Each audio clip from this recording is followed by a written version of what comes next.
Hey, hey, hey, it's your girl, Bobby J. Hey, hey, did you see that? Did you see it, guys? We're talking about the haves and the have-nots, Season 8, Episode 2, Power of the Purse. Hey, yes, this episode was entertaining. That's about the only words I have for it right now. Entertaining. There were some parts that I felt they could have left out. Like that part with Jeffrey and Madison. I mean, like really.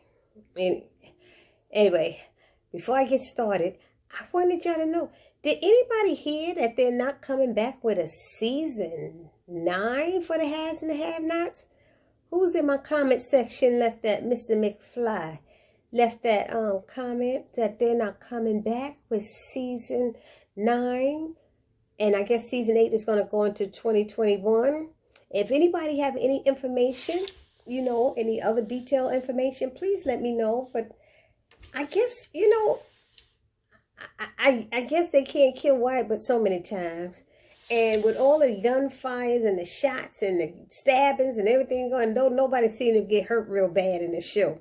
Don't nobody end up in the hospital for weeks. Don't nobody end up laid out. I just don't know what Tyler Perry is doing, but don't nothing happen to nobody. So, anyway, let me give my shout outs to the people in my comment section. We got Marty McFly II, Deuces.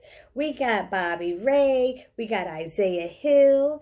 And we got Gail Phillips. Hey, Gail. So anyway, those are my shout outs.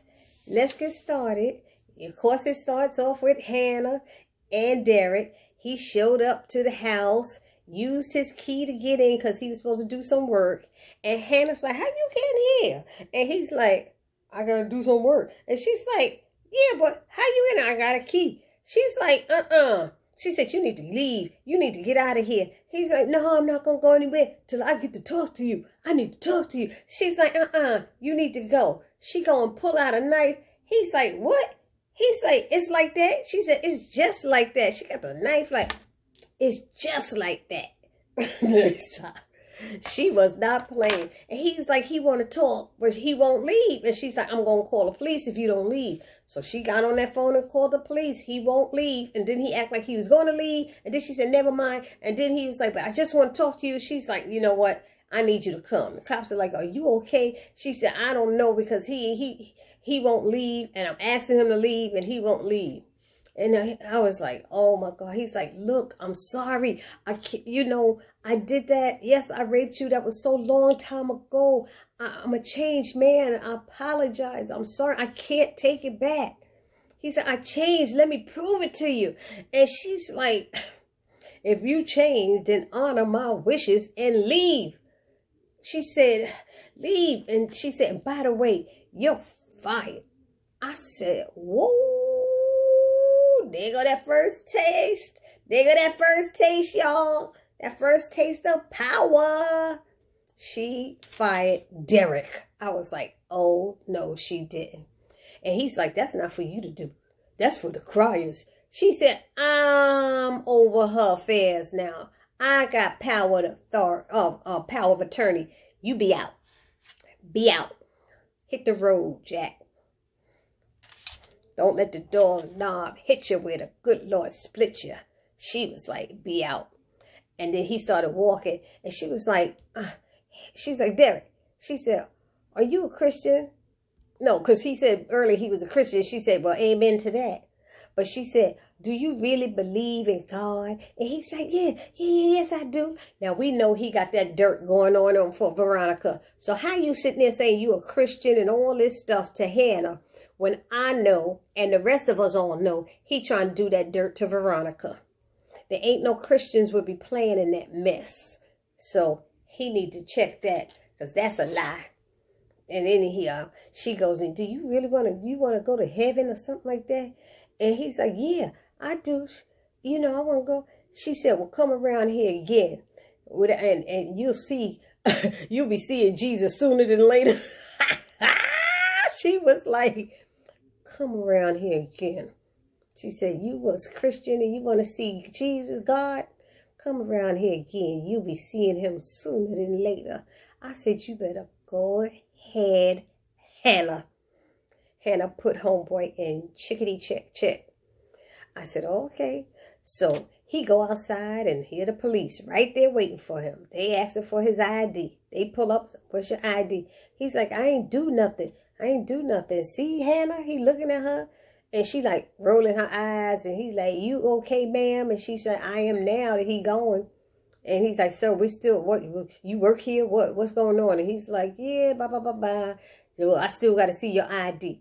He said, I ain't do nothing. Get the ID. Next thing, you under arrest. You getting arrested. There's an outstanding warrant on you for assault. I said, oh, shoot. Nah. I had two people in mind, but I know who I think it is. I don't think Benny had anything to do with that, because I don't think Benny bright enough to do something like this.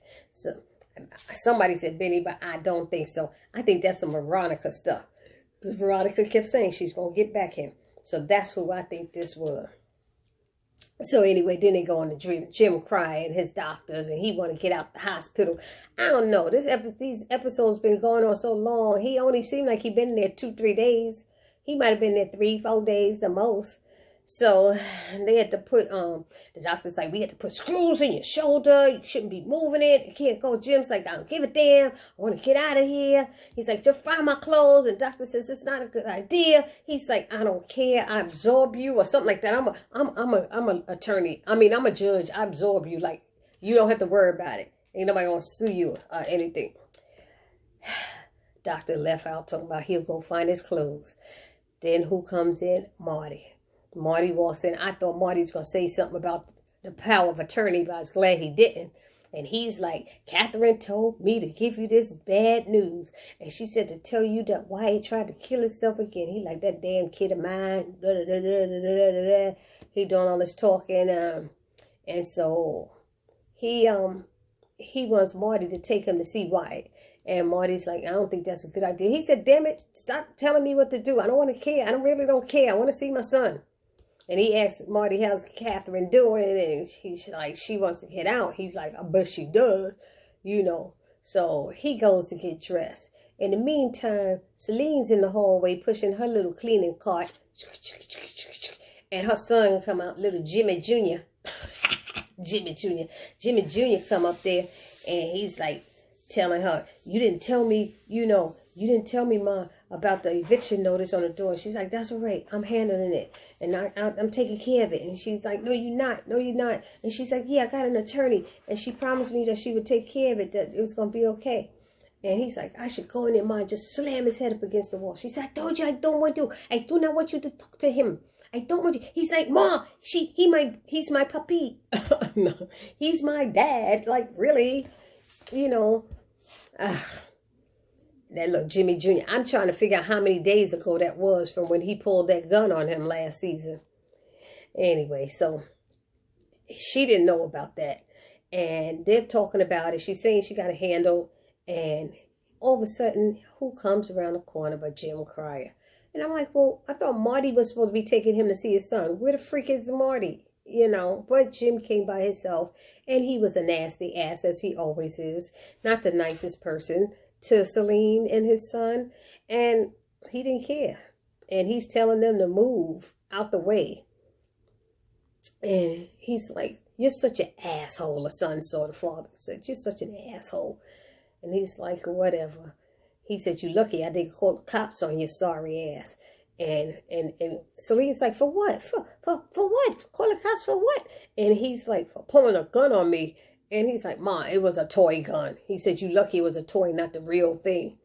And he's like, just move out of my way. He said, move me. The son is like, move me.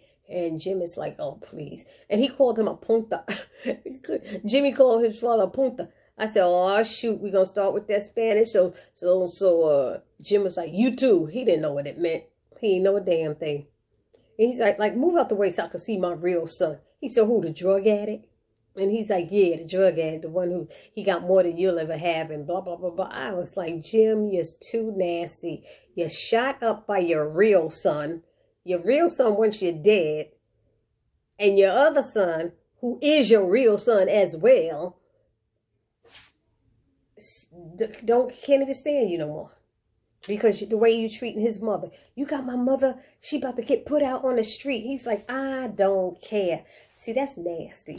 Something bad need to happen to Jim. Something more than a busted shoulder. I'm sorry. I'm just saying. I ain't trying to wish nothing bad, but sometimes these people do bad, need to get hurt. Anyway, so what happened? He moves out of the way, and her supervisor comes. Her supervisor comes and calls her in the office, and she's like, oh, damn, what now? And she's telling her son to go, and she's telling she gets in his office, and he's like, Dr. Mims said that you were harassing a patient. Jim cries. She's like, no, I wasn't harassing him. I wasn't harassing him. And she go on trying to explain, and he was like, well, that's what he said. And, they're going to hold the doctor's word higher than the cleaning staff, because she never harassed Jim that I recall, But anyway, so she goes and she's trying to tell the whole story. He's like, Celine, I don't need to hear the whole thing. I'm going to have to write you up and put it in your folder. But if it happens again, I kind of fire you. He said, because that's what they wanted you to be fired. But I said no. And she's like, oh, I need this job. I love my job. I do it so well. And so he's clean. He's telling her she could go. He's just going to put in the folder. And she's still sitting there going, but I ain't do nothing. And she didn't. But see how people can get you in trouble and help you lose your job? And that was David's shit. See, David's the one who said to the doctor that he need to get her fired. And I thought the doctor wasn't just said keep her away from him. But David said to get her fired. I said, damn, that's nasty. Something need to happen to David too. I'm sorry, y'all. I ain't trying to be mean, but I'm just saying. They mean to people, hardworking people, the rich people getting away with this stuff. Anyway, so Jim gets in there to see Wyatt, and Wyatt's like, Dad. He said, oh, it's Dad now? It's like, yes, Dad. And I could tell he was full of crap. Loads of poo he was full of. And why Jim keeps falling for the crap, I have no idea. He was right. He said his father's soft, and he is. And he's like, Dad, oh my goodness, I'm so sorry. And he's like, what did Jim say? Oh, that's almost believable. Like, I almost believe that you cared about me. He's like, Dad, I did. I can't stay in jail, Dad. Send me to rehab. I can't stay in jail. And he was like, oh, that's why you doing this? Because you can't. That's the only reason you acting like this, because you can't stay in jail or you won't go to rehab? He said, yes. Now, I'm sitting there going, the boy said, yes, Jim, but you still ain't hearing. And he's like, only reason he acting like this is because he don't want to go to jail. But your dumb behind is going to take him out, keep him out of jail. He need to go to jail and pay for all of the stuff he did. Anyway, that's just my feelings. Y'all let me know your feelings later. Anyway, let's see. And so Jim goes in there and he's like, I can't stay in jail, blah, blah, blah. He said, you tried to kill me. He said, I know, I'm sorry. I don't know what got into me. He said, drugs got into you. Your drugs got into you, fool. He said, please, Dad, let me think. Please, Dad, get me out. And Jim's like, oh, let me think about it. He's like, convince me that you mean it. Say please again. Please, Dad, please, Dad. And then he's going out to jail. He said, please. He said, I said, let me think about it. And he said, I love you, Dad. I love you. And that got Jim. Jim's like, what? I said, he a sucker. Jim a sucker. He really think that boy love him, please. He don't even know what happened to that boy. And Jim fell for it. He said, tell me you love me. Tell me you love me. He said, I love you, you sick little son of a bitch. I said, oh, Lord. That's how they show love. That's why the child all messed up in the head. And as soon as the father go out the door, here go Wyatt. I wish you would have died, you bastard. I said, oh, snap. Call his dad a bastard. Behind his back. But I knew he was lying. I knew he was full of shit. I knew it. You knew it. We all knew it. Except Jim. Jim dying for that love from his son. Then they go to Jeffrey in bed, staring at Madison while he sleep, all in love and stuff. And Madison wakes up and sees him, and he's like, oh, you tossed and turned all night, honey. And he's like, what you thinking about? What's the matter? Are you worried about my mom? No, I'm not worried about your mom. And then he's like, yeah, I am. He said, what about Kobe? You know, he's like, well, if your mom and Kobe got into it, I'd put my money on Kobe. See, she don't know. Like he said, Kobe's told him, I'm a Marine, bitch. I'll mess you up. I said, okay, Kobe. Okay. And he said, but you know, Jeffrey's like, you know what my mom's doing right now, right? He said, hanging upside down, resting. Like a bat. She old bat. He's like, nah, she's sitting there plotting. She's plotting our demise. You know, mine's, my dad's, yours, you know. And I'm like, wow. He said, you talk about your mom like she's like so evil. She said, she is. She is. I hate to say it. And then David calls. And David goes, I'm not interrupting anything, son. And Madison cracks up. People don't realize you got to wear those earpieces because you can hear when somebody says something on the phone. If they talking too loud or your volume's up too high, you can hear what people are saying. You really can. Anyway, sorry if I'm too close up in the camera. So, he tells them, what was he saying? Oh, he tells them about Wyatt. And he's like, did he hurt himself? What happened? Blah, blah, blah, blah. And he's like, yeah. He said, no, he's okay. And can you go visit him in the hospital? You know, and he's like, yeah, okay, I could do that. So, Madison thought that was funny, but whatever. So, Jeffrey goes to see Wyatt, and Wyatt's a total ass, as always. And he's like, I could tell by the first two lines. He was like, they let you in? And he said, I'm not supposed to have any guests. Like, usually he'd be, hey, Jeffrey, oh my God. He wasn't like that. He was like, I'm not supposed to have any guests. Like, what are you doing here? He said, well, Madison got me in. He said, is a guard out there? He said, no.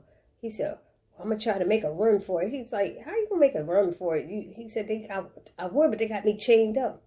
And he said, and they won't let me out.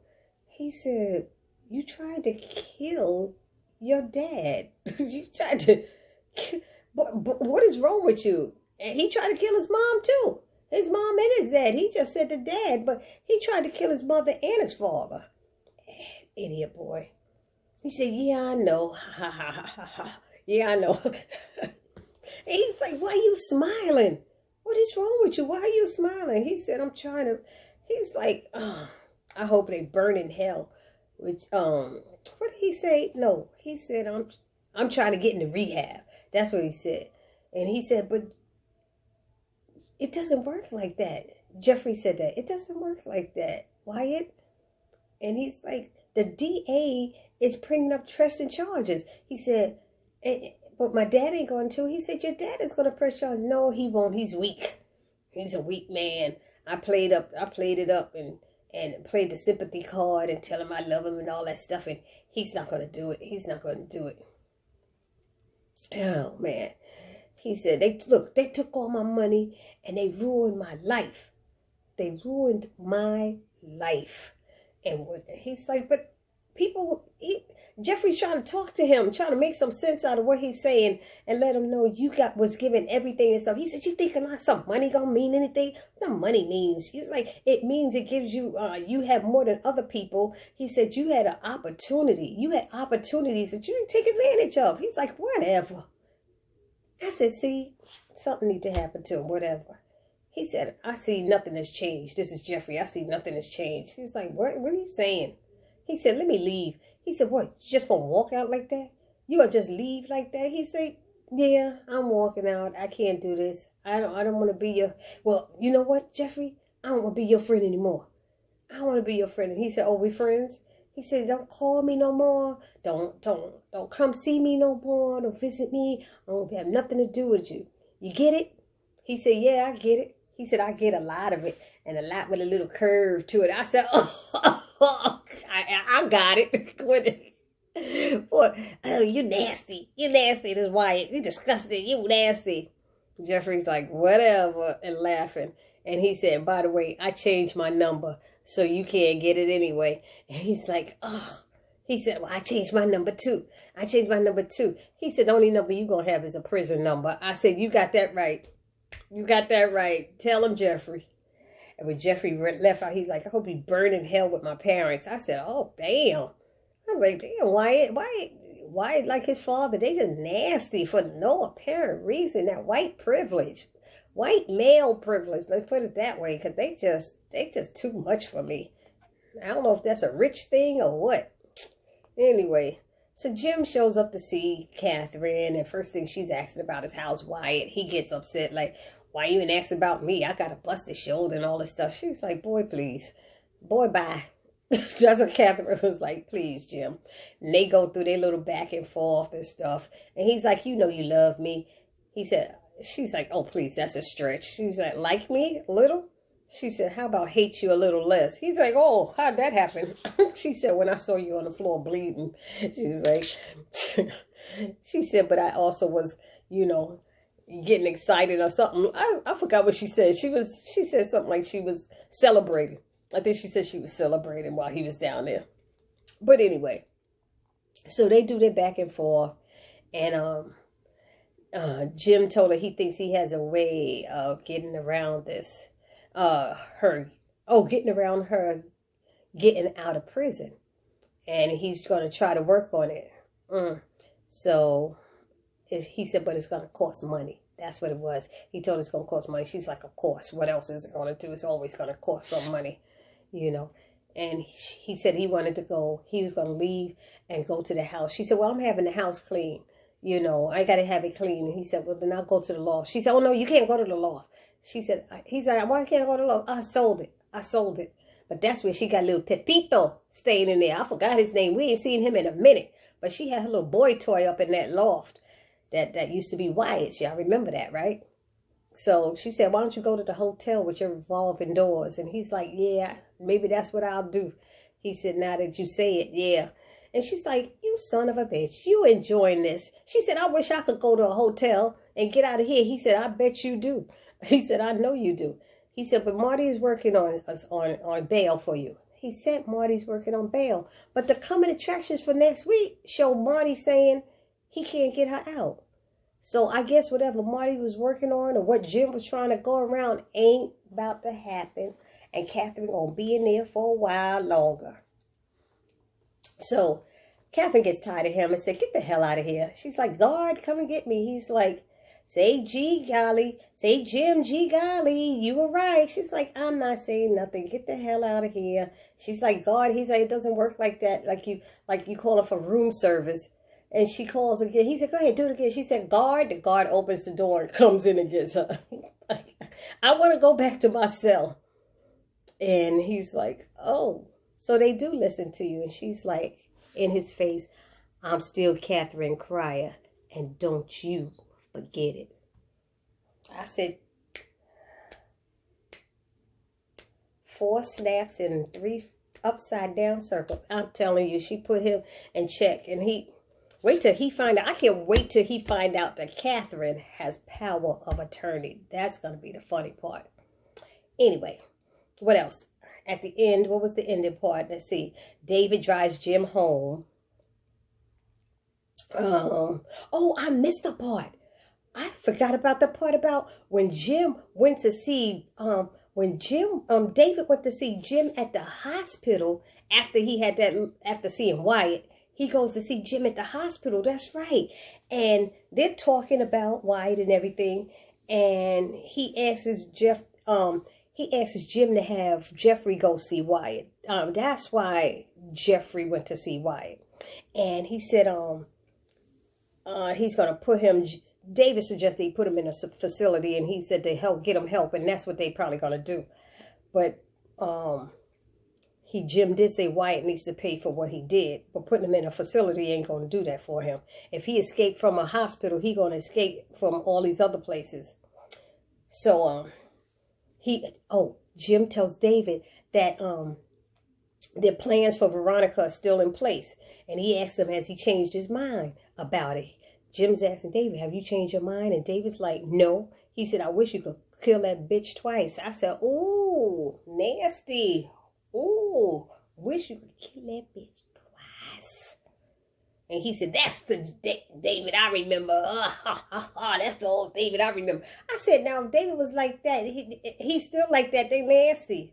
Both of them. They all need to get this. Tyler Perry need to just have an all-out brawl and have them all blow up. That's my thinking. And so then Jim, that's when David offers Jim a ride, and he drives Jim to see Katherine. That's how Jim got there. I almost forgot that part. Then what else? And the ending part was they get to the house. I said, didn't Katherine say she was having the house clean? But he shows up there anyway and says he wants to stay there. And David's like, are you sure? And he's like, yeah. So he got David opening the doors for him and pouring his liquor for him and doing stuff for him. Like he a little, I don't know, a gopher, a waiter, a slave, little house Negro. That's what it was, like a house Negro. Do this for me. Do this for me. Kunta, come on. I'm like, whatever.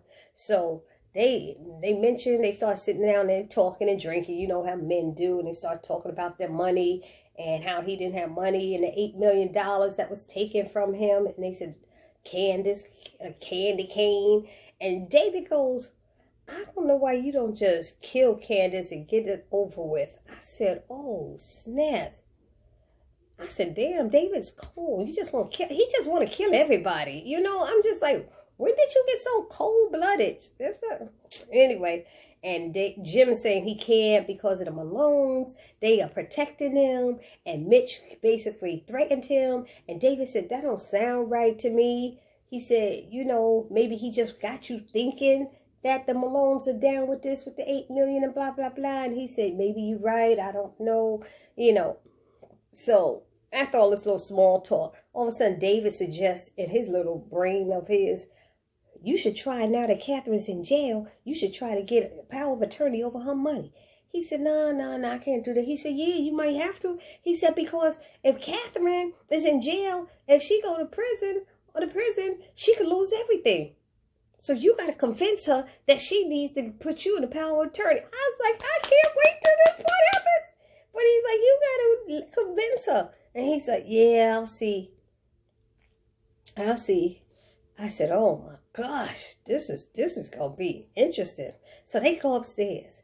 And I'm like, how can Hannah can't never hear nobody in the house. I guess she be so absorbed in that computer and learning that stuff that she don't hear stuff. But to her credit, she was in the room with the door closed because they get upstairs and Jim opens the door and Hannah's there with the papers out on the bed and she's like, looking like she just did something wrong. I guess she was surprised to see him in there because I guess she's in their room instead of in the kitchen like she was before. Anyway, that was what happened in this episode. Y'all let me know what y'all think down in the comment section. Next week seems interesting, but like I said, let me know about next season. If anybody hears anything about if there's going to be a season 9, let me know. You know the drill. Thumbs up, leave them comments. Subscribe to my channel if you haven't already done so. This is Barbie J saying peace.